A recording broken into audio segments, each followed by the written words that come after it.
नमस्कार, सप्तधारा न्यूजमध्ये आपले स्वागत आहे। आज बुधवार दिनांक 21 फेब्रुवारी 2024 न्यूज बुलेटिनमध्ये जाणून घेऊया आजच्या ठळक घडामोडी। कोरेगाव तालुक्याच्या दक्षिण भागात कृष्णा नदीची पाहणी करण्याची प्रशासकीय अधिकाऱ्यांना सूचना। आमदार बाळासाहेब पाटील। कोरेगाव येथे पाणी व चारा टंचाई आढावा बैठक। कृष्णा नदीमध्ये जिहेकटापूर योजनेच्या बंधाऱ्यामध्ये पाणी अडवल्यामुळे कोरेगाव तालुक्याच्या दक्षिण भागात गढूळ पाणी येत आहे। नदीपात्रात पाणी साचून राहत असल्याने 7 रोग पसरण्याची शक्यता आहे। या संदर्भात जिल्हाधिकाऱ्यांशी बोललो असून कोरेगावच्या प्रांताधिकारी व तहसीलदारांना पाहणी करण्याचे निर्देश दिले आहेत, अशी माहिती माजी मंत्री आमदार बाळासाहेब पाटील यांनी दिली। कोरेगाव तालुक्याचा दक्षिण भाग हा कराडोत्तर विधानसभा मतदारसंघात समाविष्ट असून या विभागातील पाणी व चारा टंचाई आढावा बैठक आमदार पाटील यांच्या अध्यक्षतेखाली बुधवारी दुपारी 3:30 वाजता पंचायत समितीच्या सभागृहात झाली। त्याप्रसंगी शेतकरी व ग्रामस्थांनी केलेल्या तक्रारींना अनुसरून आमदार पाटील बोलत होते। प्रांताधिकारी अभिजित नाईक, तहसीलदार डॉक्टर संगमेश कोडे, पंचायत समितीचे प्रशासक तथा गटविकास अधिकारी किशोर माने, ग्रामीण पाणी पुरवठा विभागाचे उपअभियंता उत्तमराव आंधळे, राष्ट्रवादी काँग्रेस शरदचंद्र पवार पक्षाचे जिल्हाध्यक्ष सुनील माने यांच्यासह प्रशासकीय खातेप्रमुख यावेळी उपस्थित होते। यावेळी गावनिहाय आढावा घेण्यात आला। कृष्णा नदीमध्ये धामनेरपासून कोरेगाव तालुक्याच्या सरहद्दीपर्यंत नदीपात्रात गढूळ पाणी असल्याची शेतकऱ्यांची व ग्रामस्थांची तक्रार आहे। जिहेकटापूर योजनेतून नियमबाह्य पद्धतीने पाणी उपसा सुरू आहे, त्याचा थेट फटका दक्षिण भागातील शेतकऱ्यांना बसत आहे। दुष्काळी परिस्थितीमध्ये सरकारने धोरण बदलणे आवश्यक होते, मात्र तसे होताना दिसत नसल्याची टीका आमदार पाटील यांनी केली।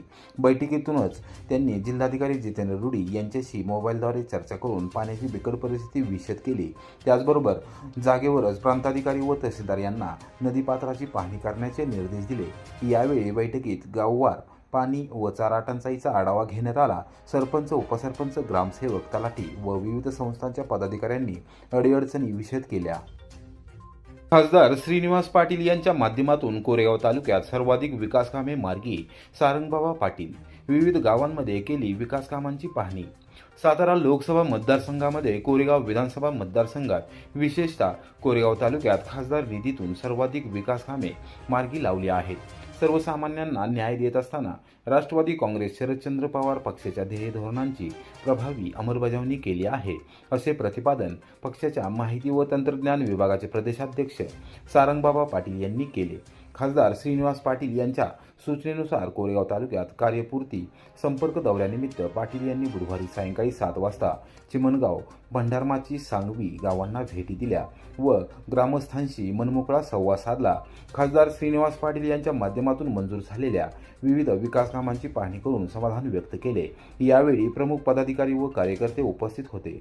कोरेगाव विधानसभा मतदारसंघ हा खासदार शरद पवार यांचे विचार मानणारा असून खासदार श्रीनिवास पाटील यांना भरभरून मतदान करणारा आहे। या मतदारसंघातील वाडी वस्तीवर विकास कामे केली असल्याचे त्यांनी सांगितले। यावेळी त्यांनी प्रत्येक गावातील अडीअडचणी जाणून घेतल्या।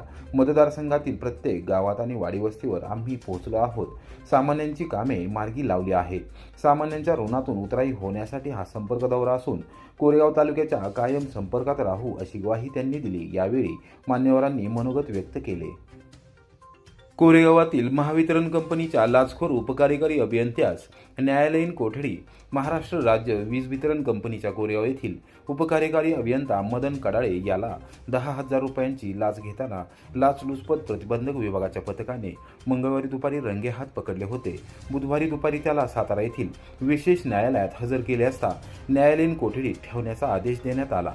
कोरेगाव येथील विद्युत कंपनीसाठी काम करणाऱ्या ठेकेदाराकडे लाचेची मागणी करून ती स्वीकारत असताना महावितरण कंपनीच्या कोरेगाव शहरातील उपविभागीय कार्यालयात रंगेहात पकडले होते। पोलीस उपाधीक्षक राजेश वाघमारे यांच्या मार्गदर्शनाखाली ही कारवाई करण्यात आली होती। त्यानंतर कोरेगाव पोलीस ठाण्यात मदन कडाळे याच्या विरोधात रीतसर गुन्हा दाखल करण्यात आला होता। बुधवारी दुपारी लाचलुचपत प्रतिबंधक विभागाच्या अधिकारी व कर्मचाऱ्यांनी मदन कडाळे याला विशेष न्यायालयात हजर केले होते। त्यावेळी त्याला न्यायालयीन कोठडीत ठेवण्याचा आदेश न्यायमूर्तींनी दिला। कोरेगावमध्ये पोलिसांचा छापा, 260 ग्रॅम गांजा जप्त, एकास अटक। कोरेगाव शहरातील शासकीय विश्रामगृहाच्या 45 असलेल्या साईनगरमध्ये पत्र्याच्या शेडच्या आडोशाला गांजाची बेकायदेशीर विक्री करणाऱ्या ठिकाणी मंगळवारी रात्री 9:30 वाजण्याच्या सुमारास पोलिसाच्या पथकाने छापा टाकून 260 ग्रॅम गांजा जप्त केला। या प्रकरणी मोहम्मद गुलाब शेख वय 55 याला अटक करण्यात आली आहे। या प्रकरणी पोलीस ठाण्यात बुधवारी पहाटे 4:45 वाजता गुन्हा दाखल करण्यात आला आहे। पोलिसांनी सांगितले की साईनगरमध्ये पत्र्याच्या शेडच्या आडोशाला एक व्यक्ती गांजाची विक्री करत असल्याची माहिती पोलिसांना मिळाली होती।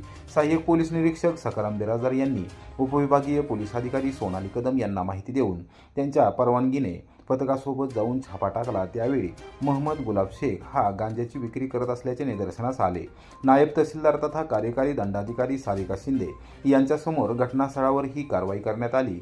मोहम्मद शेख याला अटक करण्यात आली असून त्याच्याकडून 260 ग्रॅम वजनाचा गांजा जप्त केला आहे। या प्रकरणी पोलीस अंमलदार गणेश भोंग यांनी दिलेल्या फिर्यादीवरून NDPS कायद्याखाली गुन्हा दाखल करण्यात आला आहे। सहाय्यक पोलीस निरीक्षक सखाराम बिराजदार तपास करत आहेत।